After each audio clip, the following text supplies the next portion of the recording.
할렐루야. 주님을 찬양합니다. 믿음으로 고백합니다. 오늘은 참으로 좋은 날입니다. 우리 모두에게 좋은 일이 일어납니다. 오늘은 사무엘하 12장 말씀을 가지고 하나님의 책망과 다윗의 회개란 제목으로 말씀을 나눕니다. 12장 1절로 6절을 보면 비유로 다윗의 범죄를 지적한 나단 선지자의 이야기가 나옵니다. 먼저 12장 1절로 6절까지를 다 같이 함께 보겠습니다. 야훼께서 나단을 다윗에게 보내시니 그가 다윗에게 가서 그에게 이르되 한 성읍에 두 사람이 있는데 한 사람은 부하고 한 사람은 가난하니 그 부한 사람은 양과 소가 심이 많으나 가난한 사람은 아무것도 없고 자기가 사서 기르는 작은 암양 새끼 한 마리뿐이라. 그 암양 새끼는 그와 그의 자식과 함께 자라며 그가 먹는 것을 먹으며 그의 잔으로 마시며 그의 품에 누움으로 그에게는 딸처럼 되었거늘 어떤 행인이 그 부자에게 오매 부자가 자기에게 온 행인을 위하여 자기의 양과 소를 아껴 잡지 아니하고 가난한 사람의 양 새끼를 빼앗아다가 자기에게 온 사람을 위하여 잡았나이다 하니. 하나님께서 나단 선지자를 통하여 다윗의 죄를 지적하시는데 비유를 들어서 그 죄를 지적하게 하십니다. 우리가 말씀을 읽은 대로 한 부자가 양과 소와 많은 가축을 갖고 있었는데 그 앞에 살고 있는 가난한 사람은 양새끼 한 마리를 늘 자기 친자식처럼 품고 같이 먹고 자고 자랐는데 이 부자에게 손님이 오니까 그 양새끼를 빼앗아서 그 손님을 접대했다, 그 얘기입니다. 요즘으로 말하면 우리가 1,000만 명 반려견 시대가 되어서 이 강아지들을 자기 자식같이 그냥 품에 안고 기르는 분이 참 많습니다. 그런데 이 자식 같은 반려견을 힘이 센 사람이 와서 필요하다고 뺏어갈 때 자식처럼 기르던 그 사람은 힘이 없어서 자기가 갖고 있는 걸 빼앗겼지만 아마 통곡을 할 것입니다. 이 얘기를 듣자 다윗이 진노했습니다. 자기에게인지도 모르고 진노합니다. 5절 6절입니다. 다윗이 그 사람으로 말미암아 노하여 나단에게 이르되 야훼의 살아계심을 두고 맹세하노니 이 일을 행한 그 사람은 마땅히 죽을 자라. 그가 불쌍히 여기지 아니하고 이런 일을 행하였으니 그 양새끼를 4배나 갚아주어야 하리라 한지라. 이 일을 행한 사람은 마땅히 죽어야 되고 4배로 그 보상을 해줘야 된다. 그래도 다윗은 무슨 얘기를 나단이 자기에게 전한 줄 내용을 파악하지 못하고 있었습니다. 다윗이 그렇게 그 부자의 문제점을 지적하니까 그제서야 나단이 바로 당신이 그 사람이요, 하나님의 심판적인 심판의 메시지를 전하는 이야기가 7절 이하에 나옵니다. 하나님이 얼마나 다윗을 사랑했는지 7절 8절에 하나님의 은혜를 입은 다윗에 대해서 나단이 먼저 설명합니다. 다 같이요. 나단이 다윗에게 이르되 당신이 그 사람이라. 이스라엘의 하나님 여호와께서 이와 같이 이르시기를 내가 너를 이스라엘 왕으로 기름 붓게 하여 너를 사울의 손에서 구원하고 내 주인의 집을 내게 주고 내 주인의 아내들을 내 품에 두고 이스라엘과 유다 족속을 내게 맡겼느니라. 만일 그것이 부족했을 것 같으면 내가 내게 이것저것을 더 주었으리라. 당신이 그 죄인이요, 하나님이 은혜를 베풀어 주셔서 사울 왕으로부터 이 나라를 당신에게 옮겨주어서 당신이 통치자로 다스리게 했고 모든 풍족함을 다 누리도록 해주었고 필요하면 더 주었을 터인데 어떻게 당신이 그런 악한 일을 행할 수 있느냐? 이것은 바로 하나님 앞에 범죄한 것이다. 하나님께 범죄한 다윗을 지적합니다. 9절입니다. 그런데 어찌하여 내가 야훼의 말씀을 업신여기고 나보기의 악을 행하였느냐? 내가 칼로 햇사람 우리아를 치되 암몬 자손의 칼로 죽이고 그의 아내를 빼앗아 내 아내로 삼았도다. 이렇게 받은 은혜가 큰데 하나님 말씀을 업신여기고 네가 나한테 이 같은 죄를 짓고 악한 일을 행할 수 있느냐? 단도직입적으로 그의 죄를 지적했습니다. 그러고 나서 범죄한 다윗에게 하나님의 심판이 임할 것을 이와 같이 설명합니다. 10절로 12절입니다. 이제 내가 나를 업신여기고 햇사람 우리아의 아내를 빼앗아 내 아내로 삼았은즉 칼이 내 집에서 영원토록 떠나지 아니하리라 하셨고, 여호와께서 또 이와 같이 이르시기를 보라 내가 너와 내 집에 재앙을 일으키고 내가 내 눈앞에서 내 아내를 빼앗아 내 이웃들에게 주리니 그 사람들이 내 아내들과 더불어 백주에 동침하리라. 너는 은밀히 행하였으나 나는 온 이스라엘 앞에서 백주의 일을 행하리라 하셨나이다 하니, 엄중히 그 죄를 꾸짖고 당신이 하나님께 크게 큰 은혜를 입은 자로서 하나님 앞에 범죄한 것이다. 하나님을 내가 무시하고 하나님 말씀을 어기고 죄를 지었으니 이와 같은 형벌을 받을 것이다. 죄에 대해서는 형벌이 따르는 것입니다. 우리가 꼭 기억해야 될 것은 죄를 지는 것은 하나님 앞에 범죄하는 것이고 하나님의 형벌이 있음을 알아야 됩니다. 칼이 내 집에서 떠나지 않겠다. 이 칼은 죽음을 말합니다. 너희 집에서 칼이 떠나지 않겠다. 그런데 실제로 하나님의 심판하셔서 다윗과 바스바사에 태어난 아들이 죽죠. 그 다음에 또 문제가 생겨갖고 암논이라는 아들이 또 죽죠. 또 그 다음에 암논을 죽인 압살롬이 또 죽죠. 그러니까 부모님이 세상을 떠나시면 땅에 묻지만 자식이 세상 떠나면 가슴에 묻는다고 했는데 자기 눈앞에서 그냥 그 자식들이 죽어가는 것을 다 보게 되는 것입니다. 다윗이 그 지은 죄로 인해서 평생 가슴을 치고 회개하며 살아질 것입니다. 그리고 그의 아들 솔로몬에게 왕위가 넘어간 후에는 다윗의 또 다른 아들 아도니아가 또 죽습니다. 그래서 그 집에서 칼이 떠나지 않는 그런 형벌이 임할 것을 하나님께서 말씀하셨습니다. 이 말을 듣자마자 다윗이 즉각적으로 회개하고 하나님 앞에 엎드립니다. 13절 14절입니다. 다윗이 나단에게 이르되 내가 야훼께 죄를 범하였노라 하매 나단이 다윗에게 말하되 야훼께서도 당신의 죄를 사하셨나니 당신이 죽지 아니하려니와 이 일로 말미암아 야훼의 원수가 크게 비방할 거리를 얻게 하였으니 당신이 낳은 아이가 반드시 죽으리이다 하고. 보통 사람들은 죄를 지었을 때 죄를 지적하는 것을 싫어합니다. 싫어하면 변명합니다. 그런데 다윗은 즉각 내가 하나님께 범죄했습니다. 엎드렸습니다. 그러자 하나님께서 당신의 죄를 사해 주시겠지만 너무 지은 죄가 커서 당신과 사해에 태어난 아이는 반드시 죽을 것입니다. 이렇게 이야기합니다. 우리가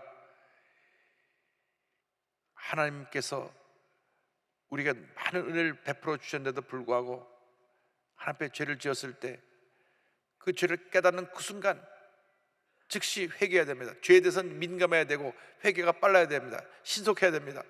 자꾸 변명하고 또 피하고 하다가 더 큰 죄를 짓게 되는 것입니다. 그래서 죄를 지었을 땐 즉각적인 회개를 해야 됩니다. 주님, 저희의 죄와 허물을 용서하여 주시고 다시는 그 같은 죄에 빠지지 않게 하여 주옵소서. 엎드려 기도할 때 주님이 불쌍히 보시고 우리 죄를 사해 주시고 은혜를 내려 주시는 것입니다. 탕자가 아버지의 산을 갖고 나가서 다 탕진하고 나서 그 다음에 뉘우치고 회개하고 돌아오는 장면이 누가복음 15장 18절에 나오는데 내가 일어나 아버지께 가서 이르기를 내가 하늘과 아버지께 죄를 지었사오니, 이렇게 죄를 회개하고 돌아오는 장면이 누가복음 15장 탕자의 비유에 나옵니다. 다시 자기의 죄에 대해서 눈물로 회개하며 지은 시편이 시편 51편입니다. 51편의 내용을 일부 소개합니다. 하나님이여 주의 인자를 따라 내게 은혜를 베푸시며 주의 많은 긍휼을 따라 내 죄악을 지워주소서. 나의 죄악을 맑게 씻으시며 나의 죄를 깨끗이 제하소서. 물은 나는 내 죄가를 아오니 내 죄가 항상 내 앞에 있나이다. 내가 주께만 범죄하여 주의 목전에 악을 행하여 싸우니 주께서 말씀하실 때 의로우시다 하고 주께서 심판하실 때 순전하시다 하리이다. 주의 얼굴을 내 죄에서 돌이키시고 내 모든 죄악을 지워주셔서 하나님이여 내 속에 정한 마음을 창조하시고 내 안에 정직한 영을 새롭게 하소서. 나를 주 앞에서 쫓아내지 마시며 주의 성령을 내게서 거두지 마소서. 주의 구원의 즐거움을 내게 회복시켜 주시고 자원하는 심령을 주사 나를 붙드소서. 그가 철저히 엎드려 회개하고 통회자복하면서 주님, 나를 주님 앞에서 쫓아내지 마시옵시고 주의 성령을 내게서 거두지 마옵소서. 여러분, 예수 믿을 때 성령이 우리 가운데 거하시는데 성령이 떠나가면 여러분은 그냥 쇳덩어리 인간으로 전락해버리고 맙니다. 성령의 음성에 민감해야 됩니다. 그래서 우리의 생각도 말도 행동도 하나님 앞에서 늘 하나님이 인정하시는 삶을 살기 위해서 애를 써야 되는 것입니다. 그렇다고 해서 늘 죄의식에 두려워 떨라는 얘기가 아니고 늘 하나님 앞에 바로 서기를 위해서 노력하고 성령 충만 받아서 기쁨과 감사와 찬양이 넘쳐나는 삶을 살게 될 때 하나님의 복이 임하게 될 것입니다. 하나님의 징계와 회복에 대해서 15절 이하에 나옵니다. 아이를 치신 하나님. 15절입니다. 나단이 자기 집으로 돌아가니라. 우리아의 아내가 다윗에게 낳은 아이를 야훼께서 치심에 심히 앓는지라. 하나님이 벌을 내셔서 즉각적으로 그가 회개했지만 너희 그 지은 죄의 죄값을 치러야 된다. 왜? 너무나 다윗을 사랑하고 너무나 다윗에게 많은 은혜를 베풀었는데 이와 같이 하나님을 배반했으니 하나님 뜻을 거역했으니 내가 낳은 아이가 죽을 것이다. 그래서 아이를 치심에 아이가 심히 알아 사경을 헤매게 되었습니다. 여기 보면 이 아이 아직 이름도 정하지 않은 상태에서 그냥 아이가 태어난 지 얼마 안 돼서 이렇게 중병에 걸립니다. 그때 다윗이 그 아이를 위해서 금식하며 철야하며 기도합니다. 16절 17절입니다. 다윗이 그 아이를 위하여 하나님께 간구하되 다윗이 금식하고 안에 들어가서 밤새도록 땅에 엎드렸으니 그 집의 늙은 자들이 그 곁에 서서 다윗을 땅에서 일으키려 하되 왕이 듣지 아니하고 그들과 더불어 먹지도 아니하더라. 그냥 엎드려서 금식하면서 그냥 기도하니까 옆에 시정 두는 사람들이 왕이시여 들어가서 쉬셔야 됩니다. 왕의 옥체를 보존하셔야 됩니다. 너희들처럼 물러가 있어라. 내가 하나님 앞에 기도한다. 그래서 금식하며 철회하며 눈물의 기도를 드립니다. 그러나 그 아이는 죽습니다. 얼마나 시간 걸리냐? 일주일 동안 아이가 병과 씨름하다가 세상을 떠납니다. 18절 19절 보겠습니다. 이래 만에 그 아이가 죽으니라. 그러나 다윗의 신하들이 아이가 죽은 것을 왕에게 아뢰기를 두려워하니 이는 그들이 말하기를 아이가 살았을 때 우리가 그에게 말하여도 왕이 그 말을 듣지 아니하셨나니 어떻게 그 아이가 죽은 것을 그에게 아뢰 수 있으랴. 왕이 상심하시리로다 함이라. 왕이 그의 신하들이 서로 수군거리는 것을 보고 그 아이가 죽은 줄을 다윗이 깨닫고 그의 신하들에게 묻되 아이가 죽었느냐 하니 대답하되 죽었나이다 하는지라. 일주일 동안 다윗이 엎드려 통회자복하며 눈물로 금식하며 기도할 때 하나님께서 일주일 후에 그 아이의 목숨을 거두십니다. 그러니까 신하들이 어이구 왕이 금식하며 기도하고 있는데 아이가 죽었으니 이제는 아이가 죽었으니 왕이 더 크게 절망하고 이제는 기력을 차리지 못하겠구나 걱정을 했습니다. 어떡하지 하는데 다시 수군거리는 소리 듣고 아이가 죽었음을 알았습니다. 그리고 나서 이 다윗이 죽고 난 이후에 이제 내가 할 일은 다 했으니까 이제 다시 하나님의 영광을 살아야 됐다 일상으로 회복하는 장면이 20절로 23절에 나옵니다. 20절로 23절에 보겠습니다. 다윗이 왕의 땅에서 일어나 몸을 씻고 기름을 바르고 의복을 갈아입고 야훼 전에 들어가서 경배하고 왕궁으로 돌아와 명령하여 음식을 그 앞에 차리게 하고 먹은지라. 그의 신하들이 그에게 이르되 아이가 살았을 때에는 그를 위하여 금식하고 우시더니 죽은 후에는 일어나서 잡수시니 이 일이 어찌됨이니까 하니 이르되 아이가 살았을 때 내가 금식하고 운 것은 혹시 야훼께서 나를 불쌍히 여기사 아이를 살려주실는지 누가 알까 생각함이거니와 지금은 죽었으니 내가 어찌 금식하랴. 내가 다시 돌아오게 할 수 있느냐. 나는 그에게로 가려니와 그는 내게로 돌아오지 아니하리라 하니라. 일주일 동안 금식하며 기도하다가 아이가 죽은 것을 알고 일어나서 그다음 주님의 전에 들어가서 주님께 예배를 드립니다. 제일 중요한 것은 하나님과 관계 회복입니다. 우리가 잘못해서 문제 속에 빠졌을 때 회개하고 그 다음 하나님과의 관계를 회복해야 됩니다. 예배가 회복되고 우리 삶 가운데 주님의 은혜가 회복되어야 되는 것입니다. 코로나19가 우리를 가장 힘들게 만든 것은 예배의 기본이 무너지게 만든 것입니다. 뭐 온라인으로 예배를 드려도 되지 않느냐 이렇게 얘기를 하지만 그것은 비상사태에서 어쩔 수 없이 드린 예배지만 성경에 모의를 힘쓰라고 돼 있지 그것이 예배 자체를 부인하거나 예배 기본을 흩어놓으면 안 되는데 어찌되었건 참으로 유감스럽게도 작년 2월부터 지금까지 우리 예배가 너무나 제약을 받고 모여서 함께 예배드리는 예배 기본적인 모습이 무너진 것에 대해서 우리 모두가 회개하고 다시 예배를 회복해야 될 것입니다. 물론 정부가 뭐 방역 때문에 그렇게 한다고 했지만은